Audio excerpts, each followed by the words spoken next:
Salam sejahtera, salam Malaysia Madani. Terlebih dahulu saya ingin ucapkan terima kasihlah kepada semua rakan-rakan media yang sudi hadir pada hari sidang media khas pada hari ini. Dan sidang media khas pada hari ini adalah untuk memaklumkan keputusan kerajaan tentang status lesen pengoperasian syarikat Lynas Malaysia Sdn Bhd di bawah Akta Tenaga Atom Akta 304. Jabatan Tenaga Atom telah menerima surat permohonan daripada syarikat Lynas Malaysia Sdn Bhd untuk pembaharuan lesen peringkat pengendalian penuh Full Operating License pada 15 hari bulan Januari 2025. Tempoh yang dipohon adalah 15 tahun. Mesti melalui Jabatan Tenaga Atom telah meluluskan permohonan pembaharuan lesen peringkat pengendalian penuh FOL yang ke-6 kepada syarikat Lynas Malaysia Sdn Bhd untuk tempoh 10 tahun bermula 3 hari bulan Mac 2026 hingga 2 hari bulan Mac 2036 dengan syarat-syarat yang ketat. Kelulusan diberikan setelah melalui penilaian teknikal, pematuhan kepada berundangan dan pertimbangan kepentingan strategik negara serta komitmen yang diberikan oleh Lynas. Kelulusan ini dibuat dengan pendirian yang jelas.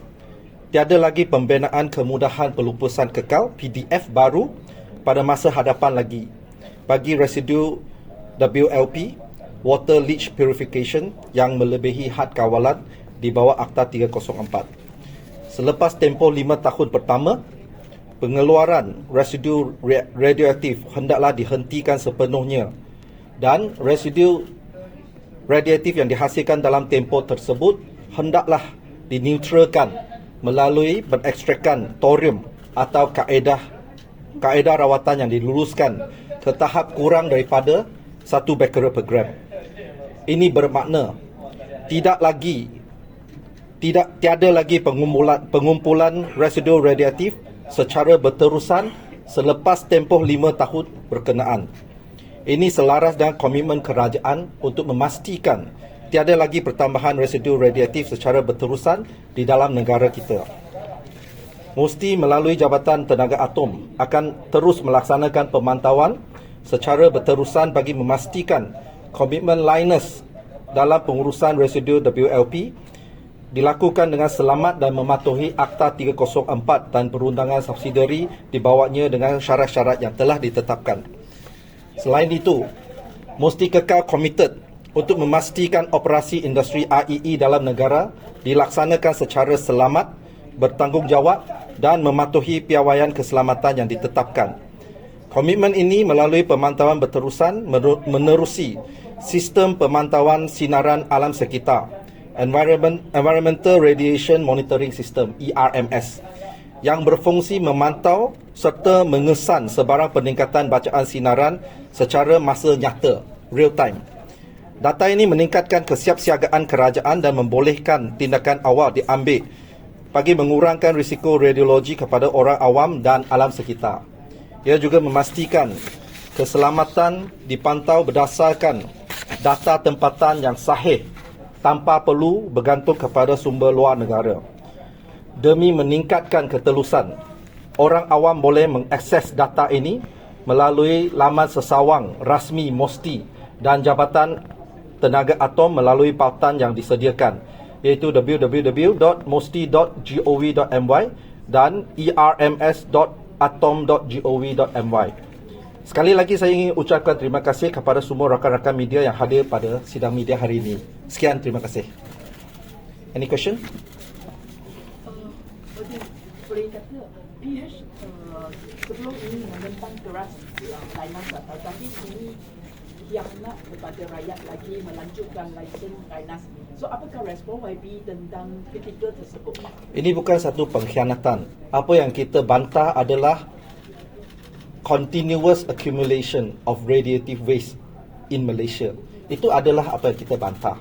Dan dalam license renewal ini, kita sudah memberikan satu pendirian yang jelas bahawa there will be no new PDF in future.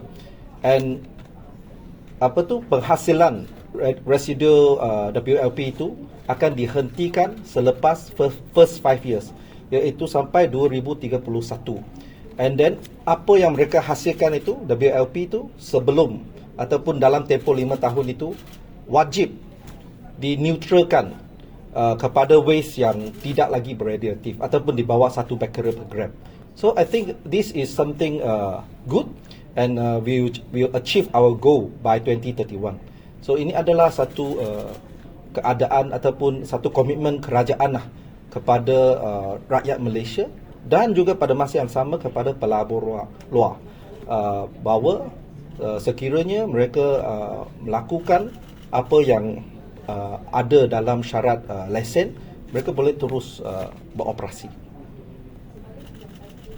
So, how does the current residue, will you request the residue to be transferred back to Australia, or how? No, the current one will be stored in PDF. So PDF is in the progress, already completed 75%, and will be completed by end of 2026. And yang sebelum itu, residu WLP itu akan di store dalam PDF. Tapi tidak ada lagi PDF yang baru. So, but actually today, Linus seem jump the queue before your PC. So, how do you respond to it? Well, Linus, as a public listed company, they have the obligation to declare to their regulator.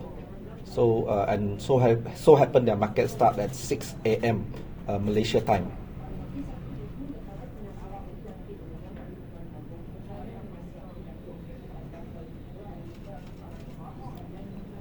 Any other question? Jelas, Okay, thank you very much.